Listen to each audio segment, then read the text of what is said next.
Before we start, I want to give you a heads up that this story includes some serious topics. It talks about the struggles of new motherhood, family issues, and cheating. If you find these themes uncomfortable, you might want to click away now. Hi, I'm Bray Schieffer, and I'm 42 years old. If you looked at my life today, you might say it's quite unusual, but I've learned to accept it as it is. If someone had told me 10 years ago that my life would turn out like this, I probably would have laughed and thought it was a joke. Yet, here I am, sitting at my kitchen table on a calm morning, lost in thought as I stare at my half-empty coffee cup. I'm trying to sort through the events of the past decade, looking for meaning in everything that has happened, but it's tough to wrap my mind around it all. For the last 8 years, it's been just me and my son, Maximus. Ever since my divorce, we've been figuring out life together as a team, almost as if the world is against us. I still remember the day everything changed when his father left. Maximus was only 10 at that time. He didn't cry in front of me. He never does. But I could see his sadness in the way he carried himself and in the quiet looks he cast out the window as if he was waiting for his dad to return, even though I think he knew deep down that it wasn't going to happen.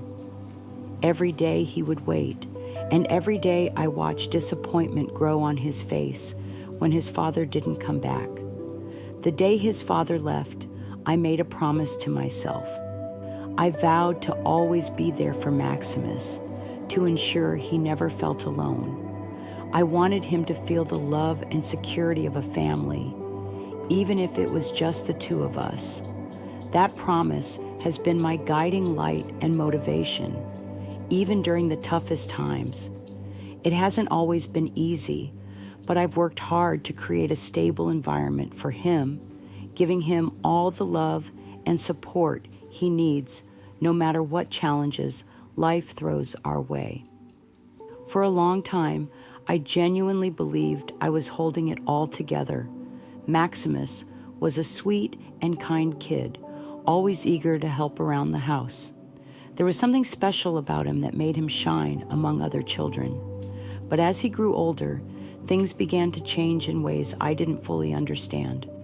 To be completely honest, I could see that I was changing too.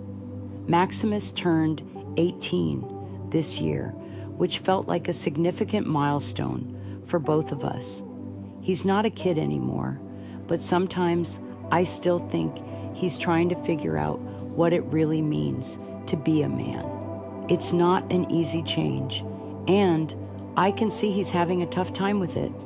Even as a child, he was always a bit reserved and didn't feel the need to be around other kids all the time. He never engaged in the loud, chaotic socializing that many of his friends enjoyed.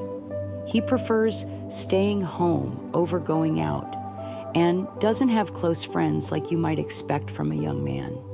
I've tried to talk to him about this to see if he feels lonely or lost, but whenever I bring it up, he brushes it off, saying he's fine.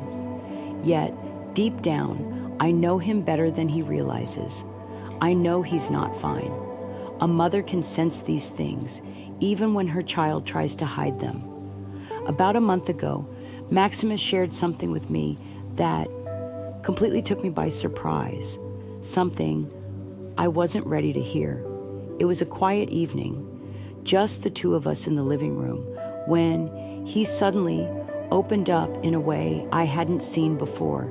He told me he had been using my things, specifically my underwear.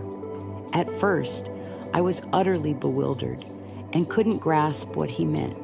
It took a moment for the reality of his words to hit me, and when it did, it felt like the ground had been pulled out from under me. My heart raced, and I struggled to catch my breath. I wanted to shout at him, to ask what on earth he was thinking, but instead I found myself frozen, just watching him. In that moment, he looked so small, filled with shame and embarrassment. His eyes were downcast, avoiding my gaze, and his body language showed his discomfort. This was the same boy who once was so eager to help and was full of kindness, now weighed down by something I couldn't fully grasp. I realized then that this situation wasn't just about what he did or the shock I initially felt. It went deeper. It was about the struggle he was facing, the confusion, the loneliness, and the fear that he couldn't put into words. All I could do was sit beside him, trying to understand not just the situation, but the deep, painful emotions he was carrying. He wasn't a bad person or some kind of monster. He was my son, dealing with feelings he didn't understand and urges he couldn't yet control. I didn't want to make him feel even worse than he already did, so I decided to approach the situation differently. I proposed a deal to him. He could do what he needed to do, but there would be some ground rules. He could take some time for himself, but he had to do it in front of me. This way, I could ensure he was safe and not pushing any boundaries.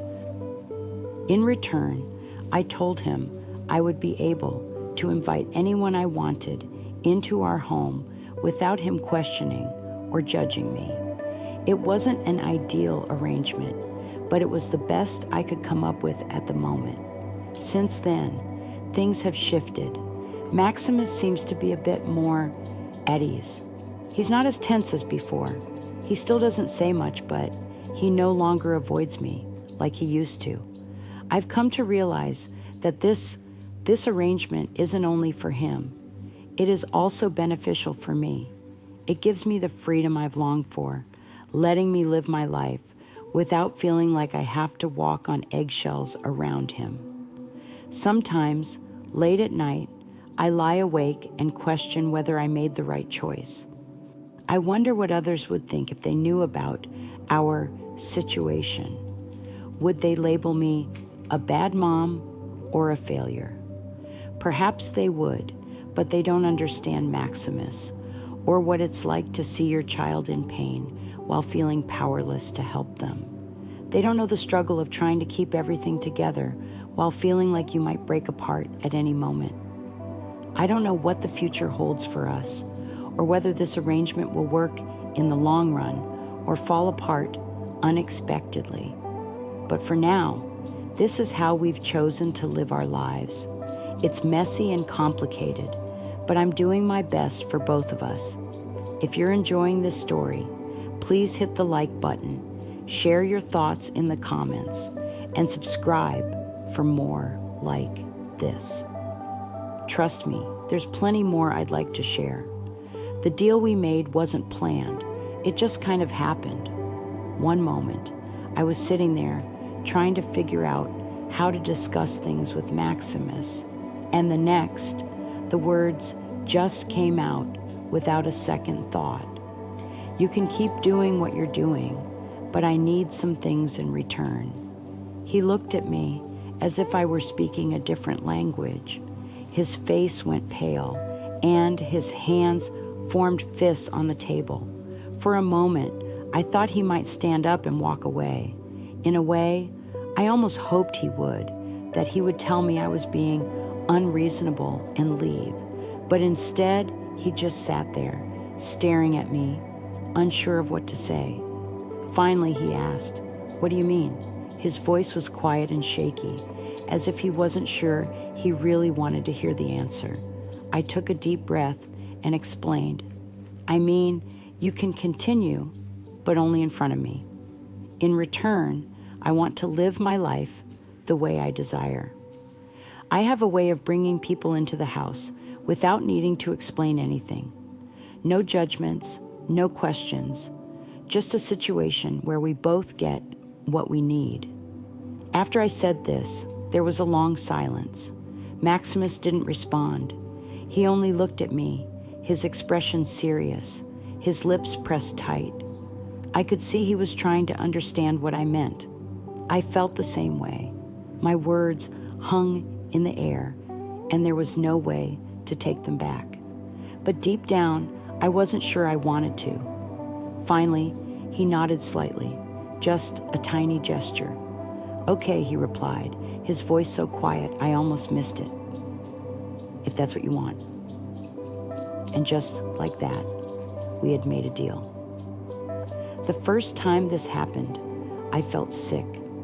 I sat on the edge of my bed with my heart racing and palms sweating. I kept telling myself that this was what he needed, that it was better than other options, that I was doing it for him. But deep down, I knew it wasn't that straightforward. Maximus entered the room, looking down at the floor and not saying a word.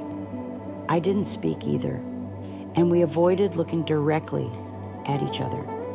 I just sat there, pretending everything was normal, as if it were any other day. When it was over, he walked out without saying anything. I stayed sitting there for a long time, staring at the wall, trying to convince myself it was all okay. It's funny how we can become accustomed to strange things. At first, every encounter felt like a blow to my stomach, but over time, it became a little easier.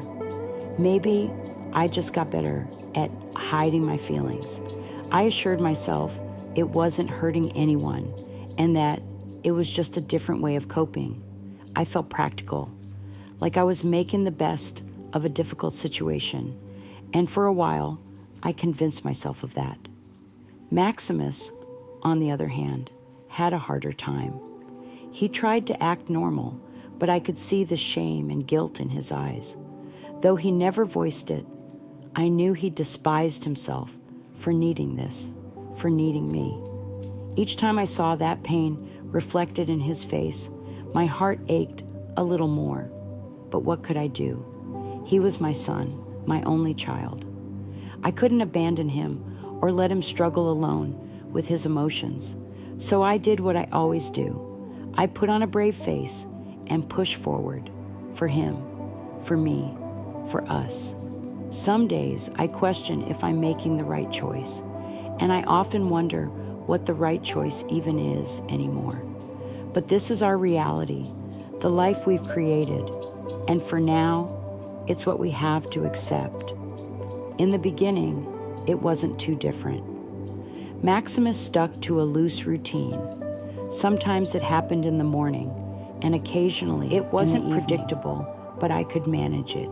I kept telling myself it was just a phase he would outgrow, that it would fade away once the novelty wore off. I realized I had misunderstood the situation. Instead of slowing down, things picked up. Morning turned into afternoon, which then turned into night. Before I knew it, 2 mornings passed in a flash. I started to notice how quickly time seemed to spin around our arrangement. There were fewer moments of normalcy, and the atmosphere in the house felt heavy with our unspoken agreement. I tried to push these thoughts away, to ignore the lingering discomfort, but it was always there, like a shadow. The first time I started feeling uneasy was while I was folding laundry. Maximus walked in silently, his face tense and his posture stiff. I knew what was on his mind even before he spoke. I paused my work, set down the clothes, and sat on the couch, waiting for him to say something. But this time was different. He didn't just leave afterward. He stuck around, looking as if he wanted to say something, but couldn't find the words. I felt a tight knot in my stomach, the weight of the moment pressing down on me. "Are you okay?" I asked, my voice softer than I meant for it to be. He nodded, but I could see in his eyes that this was more profound than just relief. Something deeper was at play. That night, I struggled to fall asleep, staring at the ceiling and replaying the day's events in my head. I told myself not to overthink it and that I was imagining things, But deep down, I knew better. This wasn't just his way of coping anymore. He was starting to depend on it, and that thought scared me. I wasn't sure how to stop this. In the days that followed, Maximus's behavior changed even more. He stopped hiding his feelings and stopped waiting for the right moments. It felt like he no longer cared about our boundaries, as if our arrangement gave him a free pass to act on his desires whenever he pleased. Hadn't I given him that freedom? The first time I teased him, it happened by chance. I was in the kitchen making dinner when he entered the room. I could feel his eyes on me, following my every move. I'm not sure why I did it. Maybe I wanted to ease the tension or test his limits, but without thinking, I slipped off my jacket and let it fall onto the counter. I noticed his breath catch, and when I turned to face him, a small smile appeared on my lips. "Is something wrong?" I asked playfully. I tried to act like I didn't notice how his cheeks turned red. He didn't respond. He just turned and walked out of the room. But even after he left, I could feel his eyes on me. After that moment, things changed between us. I started to play little games, pulling my hair up, letting my shirt right up just a bit, and leaving my jeans unbuttoned longer than usual. It wasn't anything too obvious, just enough to make him feel uncomfortable and hesitate before looking away. It gave me a strange feeling of power, a sense of control I hadn't felt in a long time. And even though I disliked how much I enjoyed it, I couldn't help myself. As days went by, the boundaries between us started to blur. He began finding reasons to be near me more often, even when he didn't have to. I found myself looking for him too. I tried to convince myself that it was innocent and didn't mean anything, but deep down, I was confused about what it all meant. One quiet night, everything changed. Maximus was sitting across from me in the living room, his eyes locked on me while I read my book. The air felt charged with tension, making my skin tingle and my heart race. When I looked up, I met his gaze, and for the first time, I didn't look away. The silence between us felt heavy until I finally broke it by saying I was going to bed, my voice barely a whisper. He nodded, but I could sense his eyes on me as I walked away. I didn't know how we ended up here, trapped in this complicated situation. I wanted to believe I was still in control, but deep down, I felt like I was losing it. Things began to shift when Enrique Franklin came into our lives. I met him through a friend, and at first it seemed like a simple introduction, but Enrique was unforgettable. He had a natural charm that made it seem effortless. His laugh was warm and inviting, and being around him felt like a breath of fresh air. For the first time in years, I felt like I could relax. Enrique started visiting more frequently. At first, it was just for dinner or drinks on the back porch, but soon he lingered in the living room after Maximus had gone to his room for the night. Then one evening, he didn't leave at all. I didn't try to hide it from Maximus. That wasn't part of our agreement. However, I could not ignore the surprise on Maximus's face the next morning when he walked into the kitchen and found Enrique sitting at the table, sipping coffee as if he belonged there. The look was subtle, but it spoke volumes. I knew my son well, and I could tell when something was bothering him. I noticed how his jaw would tighten and how he held his plate a little too tightly. At first, Maximus didn't say anything. He just hung back, watching quietly and looking upset. But as the weeks passed and Enrique started being around our house more often, Maximus's silence turned into sharp comments. He began snapping at me over little things, like forgotten errands or mismatched socks, small annoyances that suddenly felt much bigger. I tried to convince myself that this was just him trying to adjust to the changes, but deep down, I sensed a growing tension between us, heavy like a storm waiting to explode. One evening, while Enrique and I were sitting together on the couch, laughing about something silly, Maximus walked into the room. He didn't say anything at first. He just stood there, staring at us with an expression I couldn't fully understand. When I met his gaze, I saw a mix of hurt, anger, and confusion that had clearly been building up for a while. Before I could say anything, he spoke up, his voice low and shaky. "Do you even care anymore?" he asked, his words piercing the air like a sharp knife. Enrique looked at me in surprise, but I kept my focus on Maximus. "What are you talking about?" I asked, trying to keep my voice calm, even though my heart was pounding. Maximus took a step closer, his fists clenched at his sides. "You don't care about me or us, or how all of this is affecting me," he said. The room fell silent, and even Enrique seemed frozen. I slowly stood up, feeling a tightness in my chest as I looked into Maximus's eyes, searching for some understanding. "That's not true," I said gently.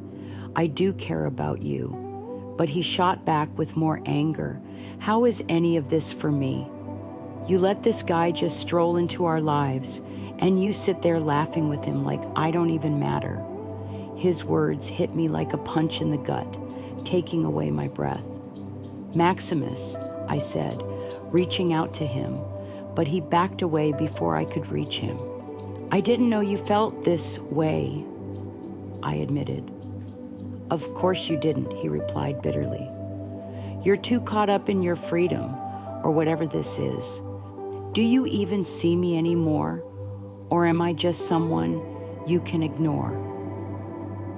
The silence that filled the room was deafening. Enrique shifted uncomfortably on the couch, mumbling something about needing space before he quietly left. I barely noticed. All I could see was Maximus, standing there trembling with emotions that I had overlooked for too long. Later that night, after Maximus went to his room in anger, I found myself alone in the living room, staring at the empty coffee cup Enrique had left behind. Maximus's words echoed in my mind, each one striking deeper than the last. He was right. I hadn't really been thinking about him at all. My attention was so focused on trying to make our situation work that I convinced myself everything was okay. I hadn't considered how my choices were affecting him.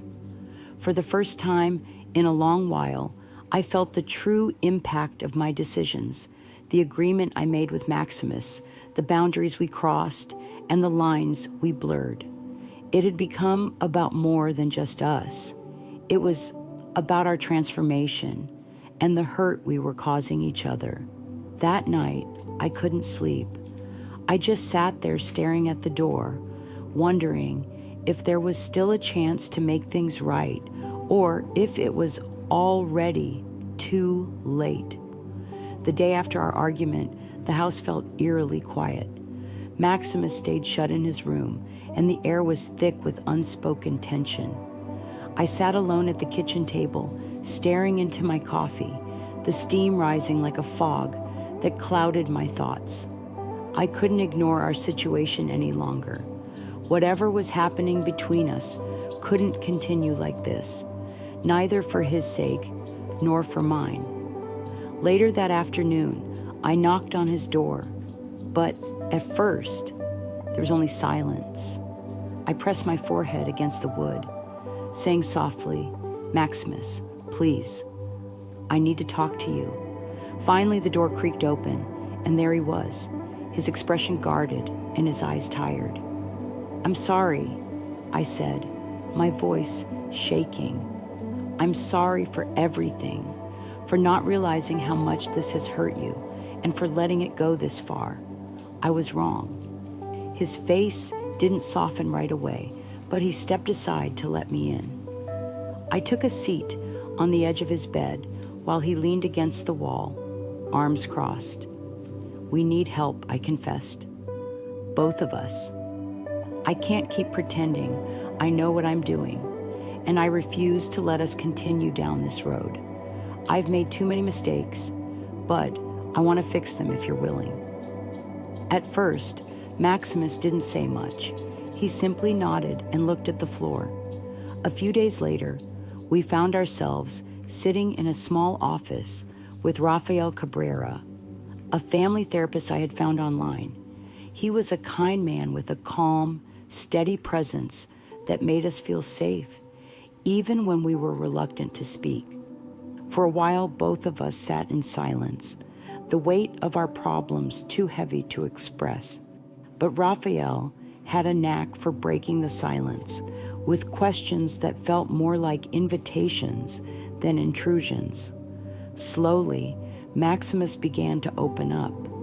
He shared the loneliness he experienced since his divorce, the confusion he felt about our arrangement, and the resentment that had been building inside him. I listened, tears streaming down my face, as he articulated feelings I had ignored for far too long. In the weeks after starting therapy, it became a regular part of our lives. However, the process wasn't always smooth. There were days when we left the therapy office feeling even more exhausted than when we arrived. Sometimes I questioned whether we were making any real progress at all. But gradually, the emotional barriers that had formed between us began to fade. Raphael, our therapist, guided us in establishing real boundaries, something we had struggled to do before. I had to tell Maximus that the agreement we had was no longer valid, that it had been a mistake. We needed to start fresh. At first, Maximus found it difficult to get used to these new boundaries. There were times when I noticed him slipping back into old behaviors, with his frustrations spilling over into anger or tears. But with Raphael's help, we learned healthier ways to cope. To my surprise, Maximus took up journaling, which I never thought he would do. He also began attending a local martial arts class, where he found a positive outlet for his feelings. I started to see changes in him. He carried himself with more confidence and began to spend more time with friends, seeking connections that weren't solely based on our relationship. For me, the biggest challenge was confronting my own issues. Therapy pushed me to look closely at my past choices and recognize how my fears and insecurities had affected my relationship with Maximus. I had been so focused on holding on to him and trying to fill the void after the divorce that I didn't realize how much that was suffocating both of us. Letting go of that need for control and learning to trust that he could thrive independently was one of the hardest things I've ever faced. One evening, months after our initial therapy session, Maximus and I sat together on the porch watching the sunset. He turned to me and said, "Thanks, Mom, for everything." It was a simple statement, but it meant the world to me. I took his hand, a small gesture that expressed so much without needing more words. We're still navigating this journey of healing.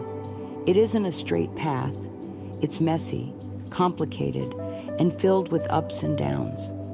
Yet for the first time in a long while, I feel a sense of hope. Maximus is starting to carve out his own path, and so am I. Although we may never erase all the mistakes we've made, we're learning how to move forward together.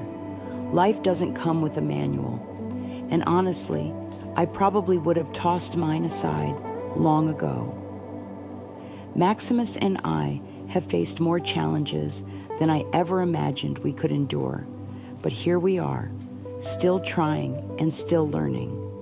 The atmosphere in our home feels different now, lighter somehow. There's a certain peace that comes from knowing we are finally working toward something better. Maximus has found his footing. He spends more time with friends and focuses on his own interests. When our paths cross, it feels like we are meeting as two individuals rather than being caught up in a confusing situation that we didn't fully understand. Healing takes time, and while it's not always perfect, I'm grateful for the progress I've made. This journey has helped me face my own flaws and learn to forgive myself. I realized that sometimes stepping back is the best way to help someone you love figure things out on their own. It hasn't been an easy road, but I'm proud of how my son and I are building respect and trust again. I've discovered that boundaries are important. They show love for others and ourselves. Remember, mistakes don't define you. What matters is how you rise from them. I want to hear your thoughts.